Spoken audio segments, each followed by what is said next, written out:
Welcome to News West 9's West Texas View with Johnny Lou Avery.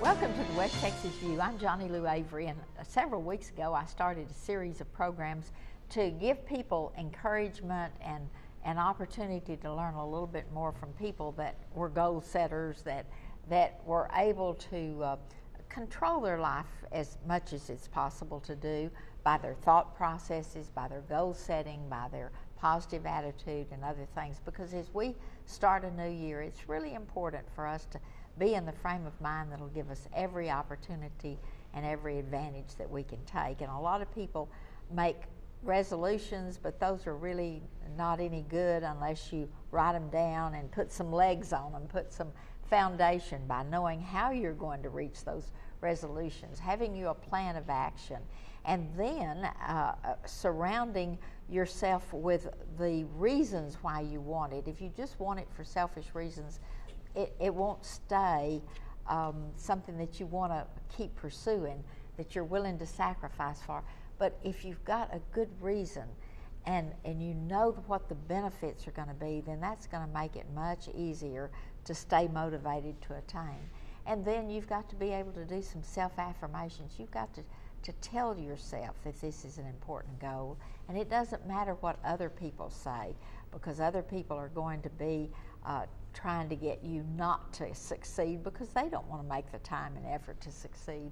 And then finally, you have to visualize that. You have to know every aspect of what it is you want, whether it's a tangible thing or an intangible thing. It might be just the development of a relationship, but you have to know why you want it, where you want to go in that relationship, and what it's going to look like when it gets to where you want it to be.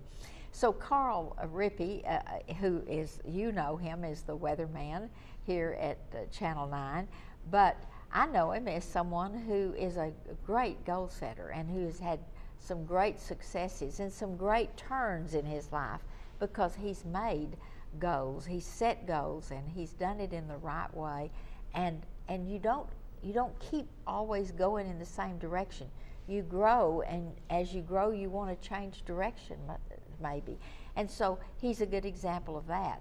I'm a former college administrator, and one of the things that blessed me was watching older people, sometimes in their 80s and 90s, who would come back and say, I know I'm too old, but you know, I always wanted to go to college.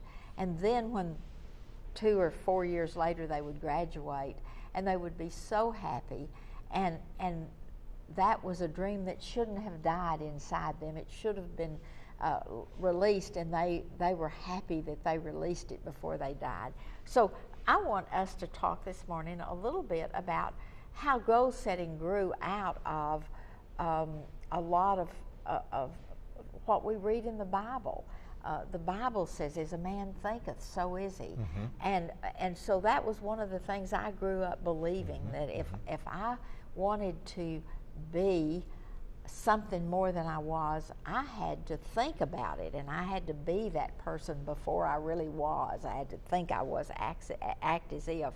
And even today, I have students come in and say, I want to be the president of the company. What do I need to do? And I said, you start dressing like the president of the company, you start acting with the manners of the president, you start being considerate, you start doing all the things that you envision the best president of a company would be. And so that act as if principle is really important. That is true. And you know, some of the greats, they go back and they talk about the same thing that you did, where our willingness and our aspirations to achieve really do stem from, and that's from within, and uh-huh. we are a spiritual body, so we have a chance to tap into that great unknown power. Or known, uh-huh. and we have that added dimension of this right. whole picture that we're talking about. Yes, yes.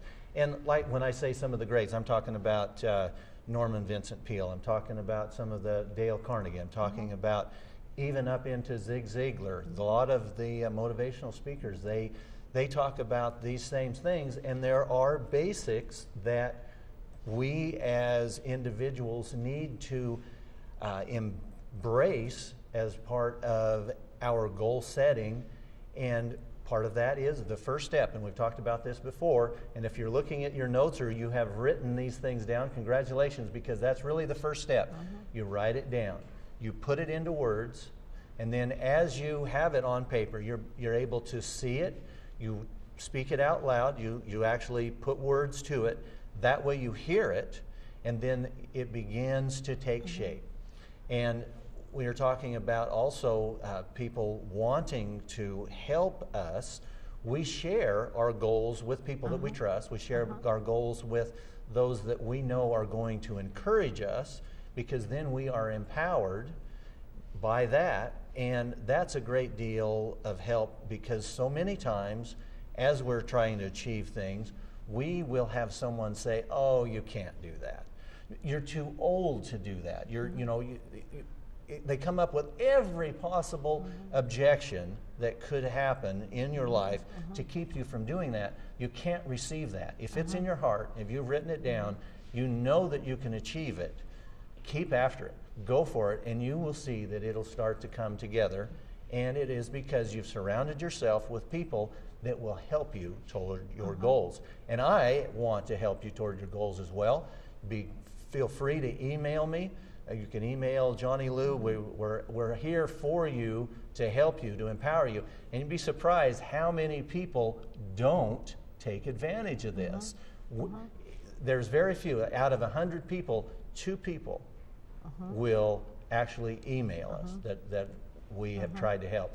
So, and they're called the 2%ers. Yeah, and that's true. So and then so many times we'll try to achieve something and they'll say, oh, there's so much competition. Well, that may be true, but it may not be true too, because you can take 88% of those, or 92 or 98% of those, depending on the ratio that you're looking at, out of the equation. So you're really only competing with very few. That's true. That's exactly right. Yeah. And I ran track at Point Loma College. I was on a partial scholarship. Finishing first doesn't necessarily mean you have to start first. You just have to strategize to get past some of those others, All the others. and go through the finish line first. So there will be setbacks. Yeah, and there's so many interesting things about making a road map, and that's really all a goal is you sit down and make a road map. Where do I turn here, and where do I go next? And most people just don't want to take the time and effort, even though they know intellectually that this works. We'll be back in just a minute and continue this conversation, so join us in just a second. Stay tuned. West Texas View will be right back.